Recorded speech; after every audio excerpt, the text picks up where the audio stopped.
আবারও নিজের অজান্তেই কোয়েলের নোংরা পাতা ফাঁদে পা দিয়ে দিল রাই। হ্যাঁ বন্ধুরা, ভিডিওতে লাইক দিয়ে দেখতে থাকুন। রাইয়ের কাছে অনির্বাণে পাঠানো সেই বইটা পৌঁছানো মাত্রই যখন হঠাৎ করেই সেই লেটারটা বইয়ের মাঝখান থেকে রাইয়ের খাটের তলায় পড়ে যায়, ঠিক সেই মুহূর্তে রাই সেই বইটা পড়া মাত্র বলতে থাকে যে অনির্বাণ, আমার অনেক বেশি কাজে এসেছে এই বইটা, জানো তো? তুমি যদি আমাকে ঠিক সময় মতো বইটা না পাঠাতে তাহলে হয়তো আমার অনেক কিছু মিস হয়ে যেত। ওদিকে এই কথা বলা মাত্র কোয়েল বলতে থাকে যে ধুর ছাই, আমি তো বাড়ি থেকে চলে যাওয়ার প্রস্তুতি নিচ্ছি। ওদিকে তো অনির্বাণের কাছে রাই কল করেছে, কিন্তু তা সত্ত্বেও লেটার নিয়ে তো কোনো রকম কোনো কথাবার্তা বলছে বলে তো অন্তত মনে হচ্ছে না। এখন আমি কী করবো?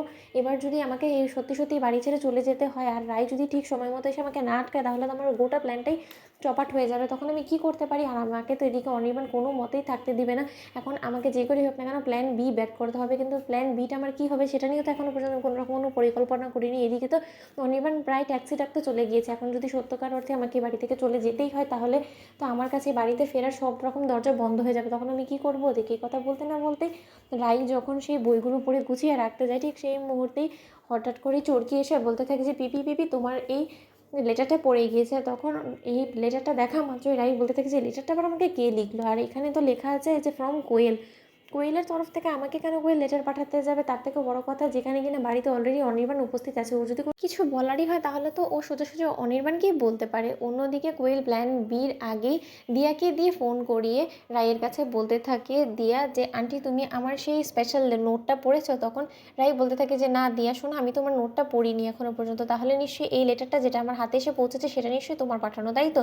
তোমার মায়ের নামে এসেছে। তখন দিয়া বলতে থাকে যে হতে পারে আন্টি, তুমি প্লিজ ওইটা পড়ো, আমি এ বাড়ি ছেড়ে চলে যাচ্ছি মামামের সাথে, তুমি ভালো থেকো আর আমাকে মিস করো কিন্তু। এই কথা বলে যখন কোয়েল রেখে দেয় সেই ফোনটা, ঠিক সেই সময়ই কোয়েল বলতে থাকে যে এবার জায়গা মতো গিয়ে লেটারটা পড়েছে। এবার যখন সেই লেটারটা রাই একবার পড়বে তখন নিশ্চয়ই রাই দৌড়ে আমার কাছে ছুটে আসবে, আর তখনই আমাকে ও মাঝপথেই আটকে দিবে আর আমার যাওয়াটা ক্যান্সেল হয়ে যাবে। ওদিকে কথা বলা মাত্র রাই সেই লেটারটা পড়ে যখন দেখতে পায় যে কোয়েল ক্যান্সার আক্রান্ত হওয়া সত্ত্বেও এরকম একটা বিরাট সত্য ও সকলের কাছ থেকে আড়াল করে বাড়ি ছেড়ে চলে যাচ্ছে, সেই মুহূর্তে এক মুহূর্ত অপেক্ষা না করে রাই দৌড়ে সেই বাড়িতে ছুটে যায় আর বলতে থাকে যে না যে করেই হোক না কেন আমাকে ঠিক সময় মতো সেখানে গিয়ে কোয়েলকে আটকাতে হবে, নয়তো বা বেশি হয়ে গেলে আমি হয়তো বা আমার ভুল শুধরে নেওয়ার সেই সুযোগটা অবধি পাবো না। ওদিকে রাই বলতে থাকে অনির্বাণকে ফোন করে যে অনির্বাণ যে করেই হোক না কেন তুমি প্লিজ কোয়েলকে আটকাও অন্তত যতক্ষণ পর্যন্ত না আমি ও বাড়িতে এসে পৌঁছচ্ছি। ওদিকে অনির্বাণ বলতে থাকে যে রাই সত্যি তুমি এই বাড়িতে আসছো?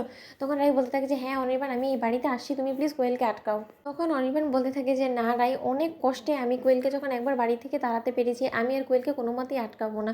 ওদিকে এই কথা বলা মাত্র অনির্বাণ নিজে থেকেই যখন কোয়েলের লাগেজ টাগেজ সব কিছু ট্যাক্সিতে তুলে দেয়, তখন কোয়েল বলতে থাকে যে তোমার ভবিষ্যৎ জীবনের জন্য অনির্বাণ শুভকামনা রইল। রাইকে নিয়ে ভালো থেকো। তো বন্ধুরা, ভিডিওটি ভালো লাগলে লাইক শেয়ার করে সাবস্ক্রাইব করতে ভুলো না।